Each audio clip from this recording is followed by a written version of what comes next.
भएको छैन आहा कस्तो कायदा मेरो त बजुलाई नै सुरुमै आँखा फुटेको एउटा आँखा त्यो बेला पनि लाहान भन्ने ठाउँ लगेर उपचार गरेर ल्यायौँ अनि औषधिको भरमा बाँच्ने हामी त आमा तपाईहरु त यस्तो मिठो खानुहुन्छ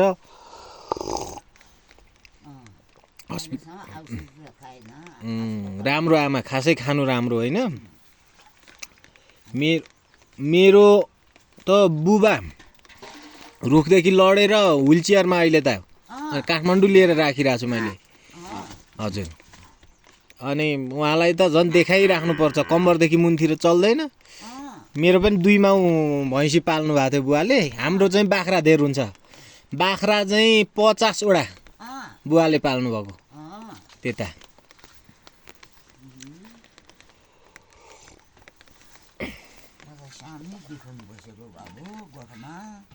ए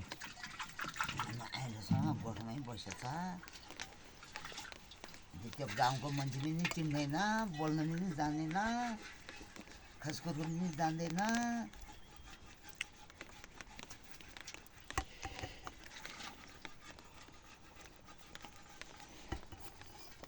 अनि गाउँतिर बस्नु चाहिँ मन लाग्दैन तपाईलाई छोराहरूले गाउँमै बसौँ भन्नुहुन्न र भन्छ पहरमा पनि एउटा छोरा छ हजुर अनि वहीँ बस भन्छ यो न्यारो माया लाएर यिनीहरूको माया लाग्छ तपाईलाई त्यसरी माया लाग्छ अब यिनीहरू हुर्केपछि त पाल्नुहुन्न होला कि फेरि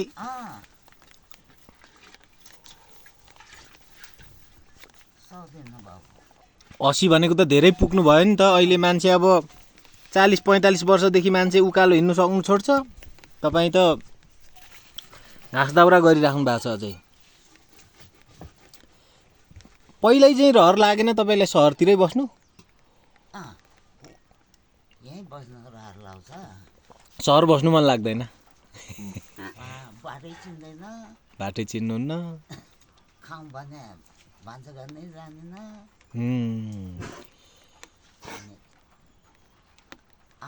त्यता एउटा मान्छे आयो को चिन्दैन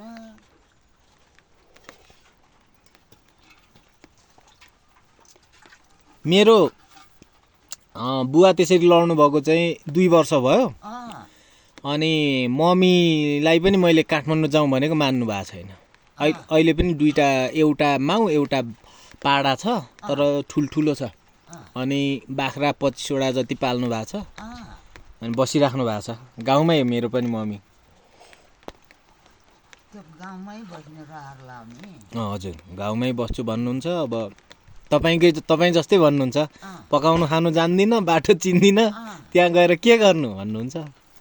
त्यो आउनु गएर जानु बाटै चिन्दैन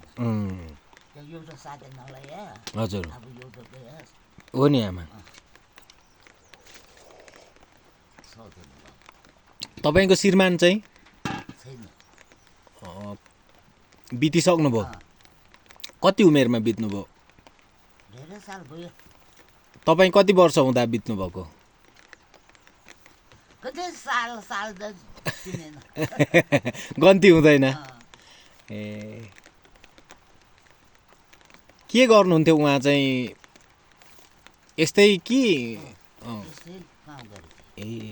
लाउरे भर्ती हुने चलन पनि थियो नि त पहिला त